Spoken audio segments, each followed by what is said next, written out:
কে করছে বলুন? বিজেপি কোথাও দেখেছেন যে আমরা নিজে গিয়ে গায়ে পড়ে ঝগড়া করেছি? কোথাও বলুন তো। এর আগের ইলেকশনে দেখুন, এখানেও দেখুন, সব কিছু এরা করবে, করে বলবে এই বিজেপি আসছে, এইবার কিন্তু সন্ত্রাস সৃষ্টি হবে, খবরদার, সব বাড়িতে বাড়িতে বোমা রেখে দাও, এই মানে এইসব জিনিসের কথাবার্তা। এগুলো সন্ত্রাসী তো আর কি, সব এভরিথিং, সব জায়গাতে দেখুন কোথাও না কোথাও সেই ভয়ের কারণগুলো আবার ফুটে আসছে। দাদা, বকেয়া যে 25% দিয়ে দেওয়ার কথা হয়েছিল, সুপ্রিম কোর্ট নির্দেশ দিয়েছিল, রাজ্য সরকার বলছে 25% দিয়ে দিতে পারবো না, এবং টাইমটাও তারা আরো বাড়াতে চেয়েছে, 31শে ডিসেম্বর পর্যন্ত রাজ্য সরকার সময় চেয়েছে বকেয়া দিয়ে দেওয়ার জন্য। কিভাবে দেখছেন? আমি কিভাবে দেখছি, এটা কেন পয়সা এত কম হয়ে গেল? আর এদিকে সব জায়গায় পয়সা ছড়িয়ে বেড়াচ্ছেন, পাড়াতে ছড়াচ্ছেন, সমাধান করছেন। কি সমাধান হচ্ছে আমাদের পাড়া আমাদের সমাধানে? পুরো পাড়ার ক্লাবগুলোকে টাকা দিচ্ছেন, 400 কোটি টাকা দিয়েছেন, এর জন্য আজ পয়সা আছে, এদের জন্য নেই। ঠিক আছে, এটা শুনে রাখুন, এটা বিজেপির প্রমিস রইল। বিজেপি যদি সরকারে আসে, বহুমত নিয়ে আসে, 45 দিনের মধ্যে আমরা 7th পে কমিশন চালু করব, তার ব্যবস্থা করব, এবং এইটা বাড়িয়ে দেওয়ার চেষ্টা করব, যার ফলে আপনার স্যালারি আর আমাদের রাজ্যের স্যালারি অলমোস্ট সেম হয়ে যাবে, ন্যাশনাল এর মতো হয়ে যাবে। একজন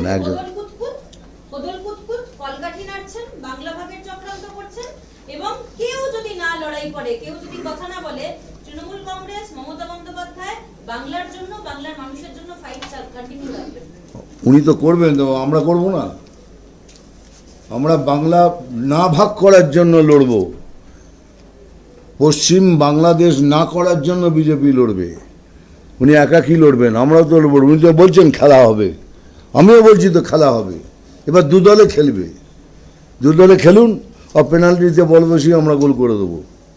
মুখ্যমন্ত্রী বলছেন আজ থেকেই যুবসাথীর অ্যাকাউন্টে টাকা ঢুকে গেল, 1 কোটি মানুষ আবেদন করেছেন, মানে গোটা রাজ্যটা কি ভাতার উপরে চলবে? এর সঙ্গে একটা অ্যালার্ট করে দিই দাদা, সেটা হলো যে প্রথমে উনি ঘোষণা করেছিলেন যে এটা আগস্টে হবে, তারপরে সেটা বললেন যে এপ্রিলে হবে, এবার আজ থেকেই হয়ে গেল। তার মানেটা কেমন? মানে যেটা তার মানে কি ABCDEF তারপরে Z, মধ্যিখানে সব উড়ে যাবে। না, এই ভাতার বিষয়টা কি বলবেন? ভাতার বিষয়টা বলছি, এটাই তো আমি বলে দিচ্ছেন কি আমাদের রাজ্যে কত বেকার রয়েছে। 50 টাকার জন্য আমাদের বাড়ির ছেলেরা গিয়ে, কে যেন বলে যে গুটকা খায়, আমাদের ছেলেরা গুটকা খায় না, ফালতু বললে হবে না, বাঙালি ছেলেরা গুটকা খায় না। I have not seen anybody. আর যদি দেখেও থাকি একটা দুটো হবে, কোনো আমরা মাছ ভাত শাক ফাক পেলে ওই 50 টাকায়, কিন্তু 50 টাকা দিয়ে কি হবে? সব জায়গাতে ভিক্ষে দিচ্ছেন, বাঙালির মর্যাদা একদম ওখান থেকে এখানে ফেলে দিয়েছেন। বাঙালি যেখানে দাঁড়াতো, ব্যুরোক্রেসি পর্যন্ত বলতে হয় বাঙালি এসছে ভাই একটু সামলে কথা বল। দেখুন, এইসব ধরনের কথাবার্তা তো ওনারা সবসময়ই বলেন, যে এটা ওদের কালচার। সব পার্টির একটা কালচার থাকে, ওই পার্টির কালচার ওটা। বাপ তুলে কথা বলে, মা তুলে কথা বলে, এটা কি নতুন? হোদল কুতকুত। এখন আপনার মেয়ে বলে কিছু বলছে, যদি কিছু বলি তাহলে কি হবে? না, আমি রিয়াল কি পাচ্ছি না, আমি বলছি যদি এখন উনি মহিলা বলে আমরা কিছু বলছি না, হোদল কুতকুতের বদলে তার আমরা কিছু বলতে পারি। আর বলবো না। আপনি পরিবর্তন যাত্রায় বাংলার বিভিন্ন জায়গায় পরিবর্তন যাত্রায় আপনিও ছিলেন, সার্বিকভাবে রাজ্যের যে পরিবেশ দেখছেন তা দেখে আপনার কি অভিমত? আমি বলতে পারি কি বিজেপি এখন অনেক টেরিফিক, খুব ভালো পজিশনে আছে, যেটা আমাদের মানে কি বলে অলমোস্ট একত্রিত আমরা অনেক, উই আর মোর ইউনাইটেড, যেটা লাস্ট টাইমে ছিলাম না। আর I am very happy, very hopeful. এই জন্যই বলছি, কেননা যা দেখছি তাতে আশা তো আগের থেকে অনেক বেশি। RN রবি নতুন রাজ্যপাল বাংলার, তাকে হুঁশিয়ারি দিচ্ছেন ধর্ণা মঞ্চ থেকে মুখ্যমন্ত্রী। তিনি বলছেন পশ্চিমবঙ্গ একদম অন্যরকম, বাংলাকে অন্য কিছু করার চেষ্টা করবেন না, তামিলনাড়ুতে যা করে এসেছেন, বাংলাকে আমরা কিছু হতে দেব না। এর সঙ্গে একটু অ্যাড করি, রাজ্যপাল বিজেপির ক্যাডার, প্যারেড করা ক্যাডার, এবং যিনি ছিলেন আনন্দ বোসকে ভয় দেখানো হয়েছে। মুখ্যমন্ত্রী বলছেন। কে ভয় দেখিয়েছে? মুখ্যমন্ত্রীর দাবিতে বিজেপি ভয় দেখে। বিজেপি কেন ভয় দেখাবে? তাহলে এতদিন ছিলেন কি করে? তাহলে অনেকদিন আগেই উড়িয়ে দিতেন।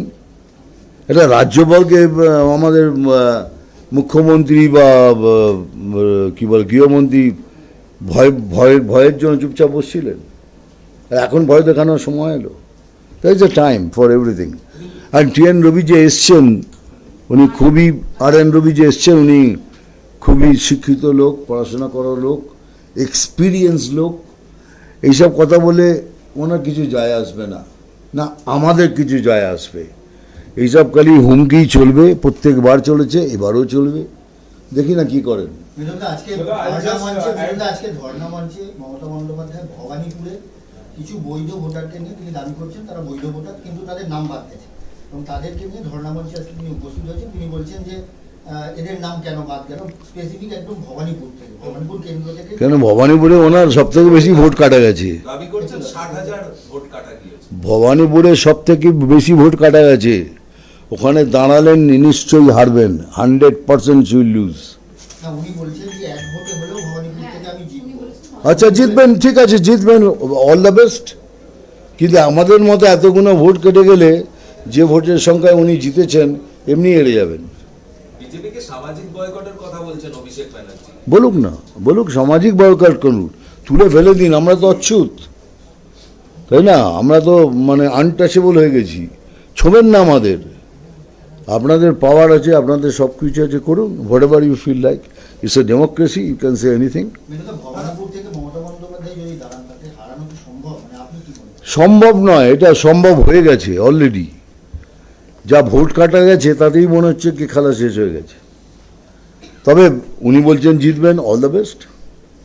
দাদা, অভিষেক বন্দ্যোপাধ্যায় বলছেন যে 18টা হোক 12টা হোক কিংবা একটা, যেই সাপগুলো আপনার বাড়ির বারান্দায় ঘুরে বেড়াচ্ছে, যাদেরকে আপনারা দুধ কলা দিয়ে পুষছেন, তারা কিন্তু আপনাদেরকে ছোবল মারবে, এদেরকে ঝেঁটিয়ে গণতান্ত্রিকভাবে বের করে দেওয়া হোক। আমাদের ঝেঁটিয়ে বার করতে, তাই তো? খুব ভালো। ঝেঁটিয়ে বার করে কোথায় যাবো তারপরে? আমাদের কোনো যাওয়ার জায়গা আছে? আমাদের এখানেই ঘুরে বেড়াবো। অন্যদের তো অনেক দেশ আছে, অনেক দেশে পরে চলে যাবে, আমরা কোথায় যাব? আমাদের এখানেই ঘুরে বেড়াবো। তো বাকিটা বললাম না। গতকাল থেকে সংকল্পযাত্রাগুলো আক্রমণ আক্রমণ হচ্ছে, সমস্ত একের কিছু পর এক হচ্ছে জায়গায়।